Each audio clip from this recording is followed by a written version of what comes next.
High in the Andes Mountains, nestled within the rugged terrain, a powerful empire emerged that would leave an indelible mark on the history of South America, the Inca Empire.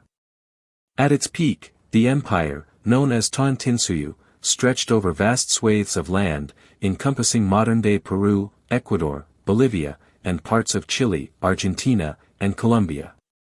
This was the land of the children of the sun, where the Inca rulers governed from their capital in Cusco, the navel of the world. The story of the Inca Empire begins with a legend. It is said that Manco Capac, the first Inca, was born from the sun god Inti and sent to earth with his sister wife Mama Oclo to establish a great civilization. They were given a golden staff and instructed to build a city where the staff would sink into the ground. After much wandering, they arrived at the fertile valley of Cusco, where the staff sank deep into the soil, signifying that this was the chosen place to found their kingdom. Under Manco Capac's leadership, the small city-state of Cusco began to grow.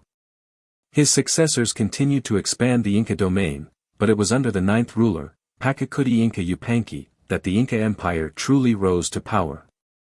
Pachacuti was not just a warrior but a visionary statesman.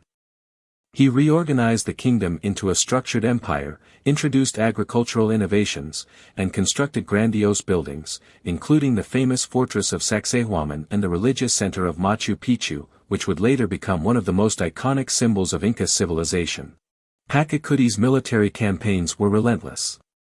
He expanded the empire through both conquest and diplomacy, integrating various cultures into the empire under the principle of Mitma, where conquered peoples were relocated and integrated into new communities to prevent rebellion. The Inca road system, known as Capac Nan, spanned over 25,000 miles and connected the far reaches of the empire, facilitating communication, trade, and the movement of armies. The Incas were masterful engineers and architects, capable of constructing intricate stone structures without the use of mortar, using precisely cut stones that fit together so tightly that not even a blade of grass could slip between them.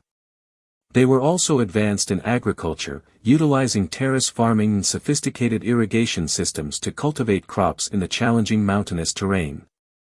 The potato, maize, and quinoa were among their staple foods, and they raised llamas and alpacas for wool, meat, and transportation. Religion was at the heart of Inca society.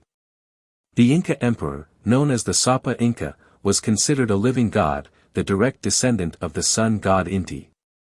The Incas worshipped a pantheon of deities, with Inti as the supreme god, and performed elaborate rituals and sacrifices to honor them.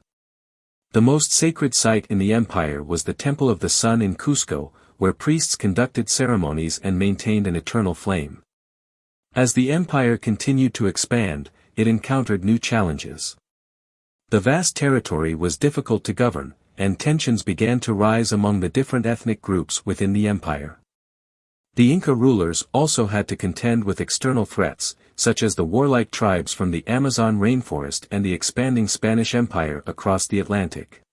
In the early 16th century, the Inca Empire was at the height of its power, but a crisis was brewing.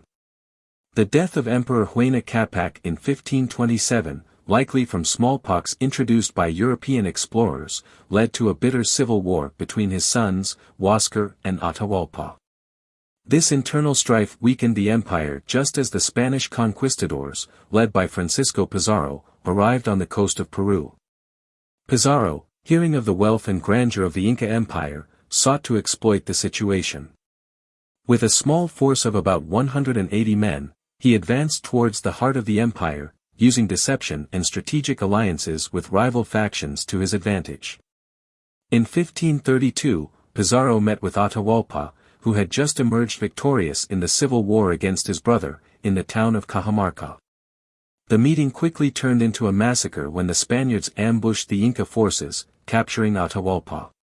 Atahualpa, believing he could buy his freedom, offered to fill a room with gold and silver as ransom.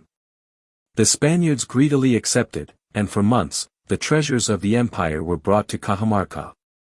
But despite fulfilling his end of the bargain, Atahualpa was executed by the Spaniards, marking the beginning of the end for the Inca Empire. With the emperor dead, the Spanish forces moved swiftly to conquer Cusco, the heart of the empire. Despite fierce resistance from the Incas, the superior weaponry and tactics of the Spaniards, combined with the devastating effects of European diseases, led to the fall of Cusco in 1533. The once mighty Inca Empire was dismantled piece by piece, its cities plundered, its temples destroyed, and its people subjugated. Yet, the spirit of the Inca people did not die with their empire. Resistance continued for decades in the remote mountains, and the descendants of the Incas maintained their traditions and culture despite Spanish oppression. The legacy of the Inca Empire lives on in the culture, language, and customs of the Andean people today, and their achievements in architecture, agriculture, and engineering continue to inspire awe. The story of the Inca Empire is a testament to the ingenuity and resilience of a people who, for a time, built one of the greatest civilizations in the world.